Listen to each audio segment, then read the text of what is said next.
بسم اللہ الرحمن الرحیم الحمدللہ رب العالمین وصلی اللہ علی محمد وآلہ الطاہرین۔ موضوع گفتگو زکوٰۃ، اور ہماری اس گفتگو کا عنوان ہے اونٹ، گائے اور بھیڑ بکری کی زکوٰۃ۔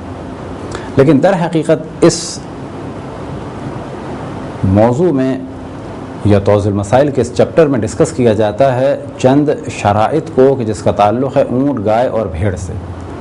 کچھ شرائط تو عام ہیں جو زکوٰۃ کے لیے ہیں، جن میں سے یہ کہ زکوٰۃ دینے والا بالغ ہو، عاقل ہو، آزاد ہو، زکوٰۃ وہ دے سکتا ہو، یعنی مال اس کے ہاتھ میں ہو، مال وہ خرچ کر سکتا ہو، اسی طریقے سے مالک ہو اور وہ چیزیں نصاب تک پہنچ چکی ہوں۔ دو شرائط ہیں خصوصاً جانوروں کے بارے میں، یعنی گائے، اونٹ اور بھیڑ کے بارے میں۔ ان میں سے پہلی شرط یہ کہ جانور تمام سال بیکار رہا ہو، لیکن اگر ایک دو دن کام کر لیا ہے تو وہ تمام سال ہی مانا جائے گا، یعنی عموماً وہ بیکار رہتا ہو۔ بیکار رہنے سے کیا مراد؟ مثال کے طور پہ اگر اونٹ ہے تو سواری کے لیے استعمال نہ ہوتا ہو، پانی کھینچنے کے لیے استعمال نہ ہوتا ہو، پانی لانے لے جانے کے لیے استعمال نہ ہوتا ہو تو اس پر زکوٰۃ واجب ہوگی۔ اسی طریقے سے اگر گائے ہے ہل چلانے کے لیے، یا بیل ہے ہل چلانے کے لیے، یا کنویں کے پانی نکالنے کے لیے، تو ایسی صورت میں ان پر زکوٰۃ واجب نہیں ہوگی۔ بس پہلی شرط یہ ہے کہ جانور تمام سال بیکار رہا ہو، اور دوسری شرط یہ کہ وہ بیابان میں چرتا ہو۔ لیکن اگر مالک نے ان جانوروں کو وہ چارہ دیا ہے کہ جو اس نے بیابان سے خود کاٹ کے جمع کیا ہے یا اس نے اگایا ہے، تو ایسی صورت میں اس پر زکوٰۃ لازم نہیں ہے۔ اب ایک خاص سوال کی جانب توجہ رہے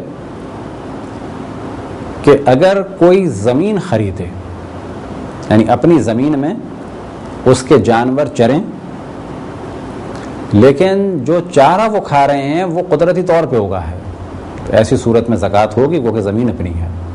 یا اگر زمین کرائے پہ لے یا کوئی اپنی زمین پر چرنے کی اجازت دے دے تو ان تمام صورتوں پہ بھی زکوٰۃ واجب ہوگی۔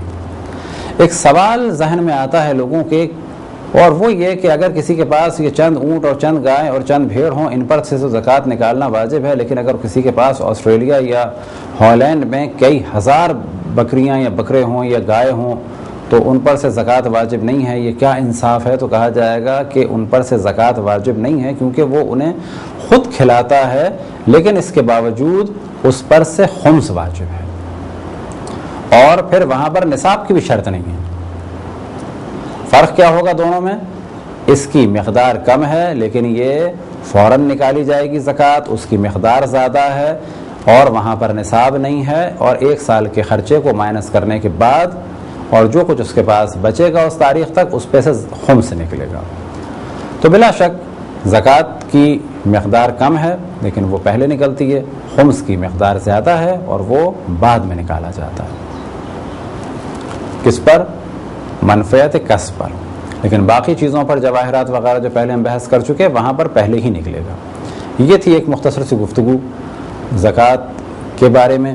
خداوند تبارک و تعالیٰ سے دعا ہے کہ بحق محمد وآل محمد ہمیں اپنے رسول، اپنی حجتوں، خصوصاً امام زمان علیہ الصلاۃ والسلام کی معرفت اور اطاعت کی توفیق عطا فرمائے۔ وصلی اللہ علی محمد وآلہ الطاہرین۔